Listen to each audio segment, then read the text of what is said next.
भिकारी आणि भक्त ह्यातला काय फरक आहे हे या गोष्टीतून फार सुंदर दाखवून दिले. म्हणून खऱ्या भक्ताच्या तोंडी असली भिकेची भाषा कधी यायची नाही. भक्ताचा तो स्वभाव धर्मच नाही. फार काय, पण मुक्तीच्याही लाभासाठी केलेली भगवंताची उपासना निकृष्ट आणि हीन दर्जाचीच होय, अधम उपासना होय. खऱ्या प्रेमाला लाभाच्या कल्पनेचा स्पर्शही सहन होत नाही. लाभाची, परत काहीतरी मिळण्याची कल्पनाच खऱ्या प्रेमिकाच्या मनात उदय पावत नाही. खरे प्रेम हे केवळ प्रेमासाठी असते. खरा भक्त फक्त भगवंतावरच प्रेम करू शकतो. तसे केल्याखालीच त्याला राहवतच नाही. म्हणून एखादे मनोरम नैसर्गिक दृश्य तुमच्या दृष्टीस पडते, तुम्हाला ते आवडते, त्यावर तुमचे मन बसते. त्या दृश्यापासून काही मिळावे अशी अपेक्षा असते का? की ते दृश्य तुम्हाला काही मागत असते? उभयपक्षी कसलाही हेतू नसतो, तरीही ते दृश्य बघून तुमचे मन हरखून जाते. अंतःकरणातली खळबळ निमते, कसे शांत वाटू लागते. तेवढ्यापुरतं तरी तुम्हाला तुमच्या नश्वरतेचा विसर पडून एका अननुभूत स्वर्गीय आनंदाचा आस्वाद देऊन कसे धुंद करून ते सोडते. प्रेमाविषयी ही असली भावना प्रेमाच्या त्रिकोणाचा पहिला कोण आहे. प्रेमाच्या मोबदल्यात कशाची इच्छा धरू नका, काही परत मागू नका, द्या, केवळ देत राहा. भगवंताला आपले प्रेम अर्पण करा. त्याच्याजवळही, त्या तिन्ही भुवनांच्या नाथाजवळही कसली याचना करू नका, त्यालाही कसले सांगणे आपले सांगू नका. दुसरा कोण म्हणजे भयाचा अभाव. खऱ्या प्रेमात कसल्याही प्रकारचे भय असत नाही. खऱ्या प्रेमाला भय माहितीच नाही. ते परमेश्वराच्या भीतीने त्याच्यावर प्रेम करतात. ते अगदी खालच्या पातळीवरचे लोक होत. त्यांचा अजून विकास व्हायचा आहे. शक्तिमत्तेच्या, उदात्ततेच्या सर्वोच्च आदर्शांचा मिलाप केल्यास त्या प्रेममय आणि प्रेमयोग्य परमेश्वराची खरी कल्पना येईल. त्याचे अगदी यथार्थ चित्र रेखाटल्यास कळेल. हे आदर्श यानं त्या रूपात प्रत्येकाच्या मनामध्ये स्वभावतःच वसत असतात. ते जणू काही आपल्या मनाचे अविभाज्य घटक असतात, इतके ते त्याच्याशी निगडीत असतात. मानव स्वभावाचे जी काही क्रियाशीलता आपल्यासमोर गोचर होते, ती म्हणजे ह्याच आदर्शांना रोजच्या जीवनात मूर्त स्वरूप देण्याच्या धडपडीखेरीज आणखी काहीच नसते. समाजामध्ये चहूकडे ज्या सगळ्या चळवळी आणि आंदोलने दृष्टीस पडतात, ती तरी काय असतात? स्वतःच्या अंतःकरणातील निरनिराळे आदर्श प्रत्यक्ष कार्यात परिणत करण्याची, त्यांना मूर्त स्वरूप देण्याची निरनिराळ्या व्यक्तींची खटपटच असते ना. ती जे आत असते तेच बाहेर याचा प्रयत्न करते. आदर्शाचा मानव मनावरील हा असला चिरप्रबल प्रभाव एक महान, एक विलक्षण प्रेरक शक्ती असून मानव समाजामध्ये तिचे कार्य अगदी अखंडपणे सुरू असते. त्यामुळे ह्या बाबतीत तुम्ही बघितले तर जसे स्वामीजी म्हणतात की भयाचा अनुभव, तिथे आपण बोलत होतो की परमेश्वर आपल्याला शिक्षा करील या भयाने त्याची पूजा अर्चा करणारे परमेश्वराला खरे समजूच शकत नाही.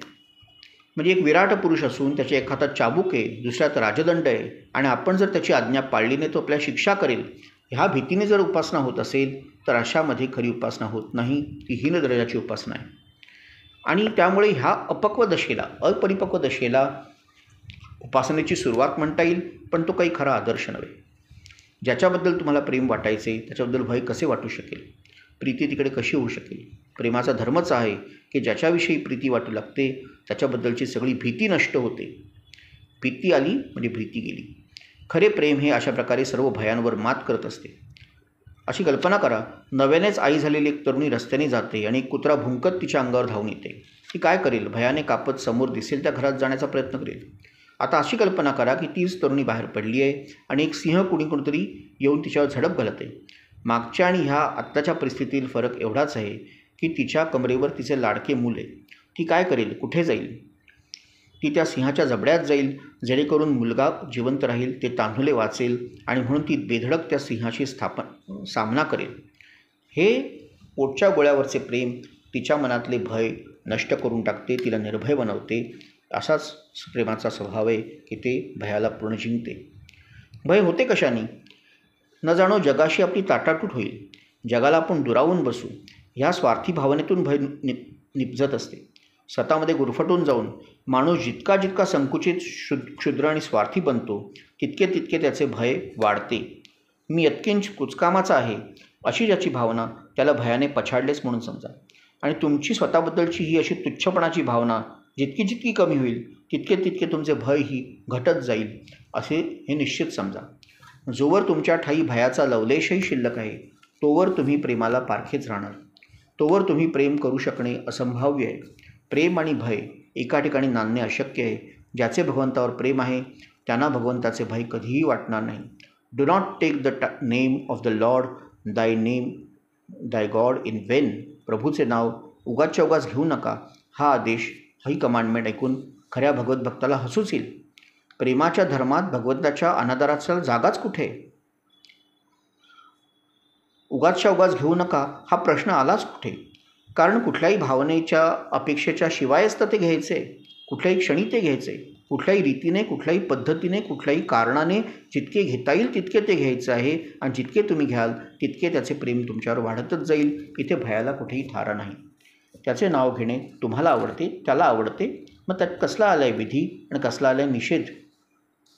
प्रेमाचा तिसरा त्रिकोण तो म्हणजे उज्ज्वल निर्मल एकनिष्ठा. खऱ्या प्रेमिकाच्या प्रेमात त्याचा प्रियकर सोडून दुसरा कोणीही वाटेकरी असत नाही. खऱ्या प्रेमिकाला स्वतःचा प्रेमास्पद सदा समस्त आदर्शभूत गोष्टींची ओतीव मूर्तीच वाटत असतो.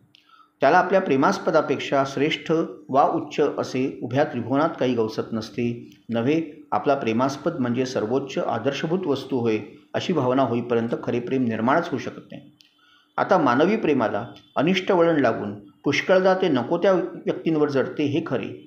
पण त्या प्रेमिकाच्या दृष्टीला मात्र त्याची ती प्रिय व्यक्ती नितांत आदर्शभूतच दिसत असते. कुणाला स्वतःचा आदर्श एखाद्या अगदी निकृष्टातील निकृष्ट व्यक्तीत प्रतिबिंबित झालेला आढळून येईल, तर कुणाला अगदी उत्कृष्टातल्या उत्कृष्ट व्यक्तीत. परंतु काही झाले तरी दोन्ही ठिकाणी त्या त्या प्रेमिकाला स्वतःचा आदर्श गवसत असतो. म्हणूनच त्यांना खरेखुरेने गाढ प्रेम करणे शक्य होते. प्रत्येक व्यक्तीच्या सर्वोच्च आदर्शालाच तर ईश्वर म्हणतात. कोणी ज्ञानी असो, अज्ञानी असो, पापी असो, पुण्यवान असो, स्त्री असो, पुरुष असो, शिक्षित असो, अशिक्षित असो, सुसंस्कृत असो व असंस्कृत असो, सगळ्यांचा सर्वोच्च आदर्श म्हणजे ईश्वर.